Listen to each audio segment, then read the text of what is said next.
pemindahan makam tanpa ada alasan kemaslahatan bagi almarhum itu hukumnya haram. Bahkan berpotensi untuk menampakkan aib almarhum kepada masyarakat luas.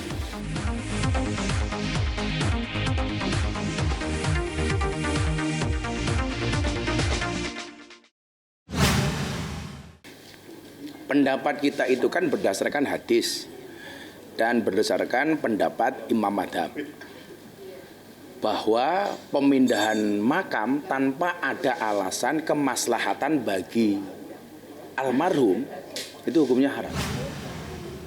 Bahkan berpotensi untuk menampakkan aib almarhum kepada masyarakat luas. Kecuali ada 3 hal yang kemudian kemarin saya sampaikan sebagai syaratnya. Salah satunya adalah untuk kemaslahatan dia sendiri dan ada juga untuk kemaslahatan masyarakat. Kemaslahatan dia sendiri berkaitan dengan keamanan dan kenyamanan kuburan. Katakan kan ada banyak itu kuburan yang kemudian berpotensi digali sama binatang buas. Entah itu karena kurang dalam atau memang tanahnya yang gimana atau becek nggak berhenti-berhenti atau kemaslahatan orang lain. Contoh, kita dimakamkan di tanah sengketa atau tanah yang ternyata bukan tanah kita atau bukan tanah penguburan umum, maka dipindahkan. Atau kemaslahatan umum lagi secara luas, siapa? Makanya mengganggu pengguna jalan karena berada di pinggir jalan dan lain sebagainya, maka diharamkan. Tapi kalau ini kemarin saya di tag begini, ini kan wasiat dari almarhumah. Lah kalau wasiat dari almarhumah ya silahkan, namanya wasiat kan itu loh, minta dimakamkan sama ibunya. Kalau itu bagian dari menjalankan amanat almarhum ya silahkan.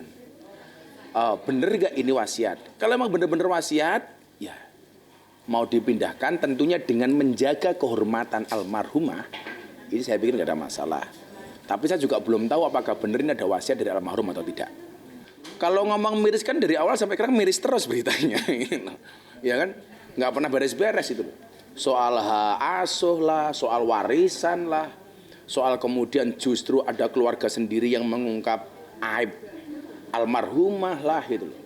Padahal kalau kemudian kita berbicara kepada hadis, yang perlu kita lakukan itu cuma satu, memberikan hadiah doa dan istighfar kepada almarhum. Karena dikatakan oleh Rasulullah, wa anna hadayal ahya lil amwat ad-du'a wal istighfar. Karena hadiah orang hidup kepada yang mati itu adalah doa dan istighfar. Nah, kita melupakan bacaan doanya, justru kemudian ribut dengan segala sengketanya, sibuk dengan segala entertainnya keluarga. Ini kan kasihan. Maka kalau saya sendiri justru mengajak kita semuanya untuk lebih perbanyak memberikan doa kepada almarhum.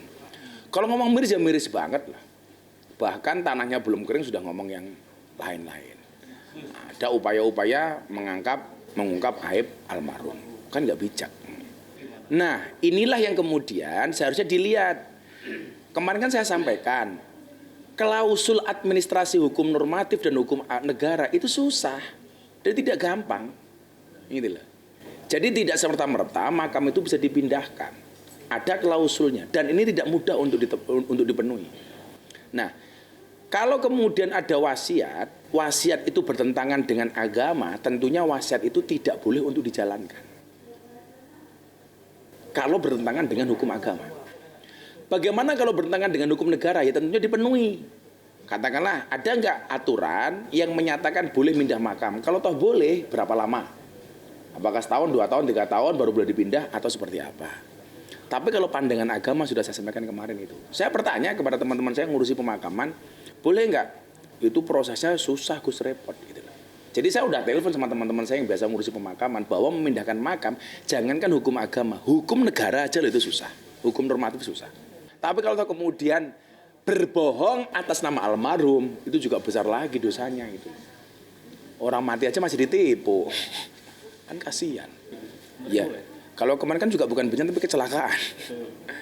Ya kalau itu memang ada perbedaan pendapat, tapi ada pendapat yang membolehkan untuk menguburkan beberapa orang di satu liang lahat yang sama. Apalagi di dalam keadaan-keadaan tertentu seperti peperangan, bencana alam dan lain sebagainya. Itu namanya pemakaman massal, kan ya boleh-boleh saja itu. Kalau kemudian filosofinya ini mereka pasangan suami istri itu. Mereka sehidup semati kemudian Dan itu tidak melanggar itu loh, karena masih ada pendapat yang membolehkan. Makanya boleh-boleh saja itu. Saya pikir kok itu lebih bagus dibandingkan kemudian dengan alasan pengen dekat dengan keluarga. Kalau alasannya itu, tentunya akan ada upaya pemindahan makamnya Siti Aisyah dibawa kepada dekat makamnya Kanjeng Nabi. Sampai ini kan juga nggak ada. Makamnya Aisyah dengan Kanjeng Nabi tetap berpisah. Makamnya Kanjeng Nabi dengan Siti Fatimah Az-Zahra juga berpisah. Justru yang dekat dengan Kanjeng Nabi itu bukan Fatimah, bukan Aisyah, tapi dua sahabat Rasulullah. Kan begitu? Umar dan Abu Bakar.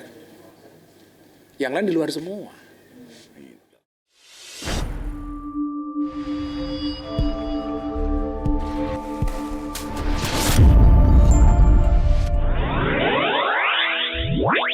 Wow.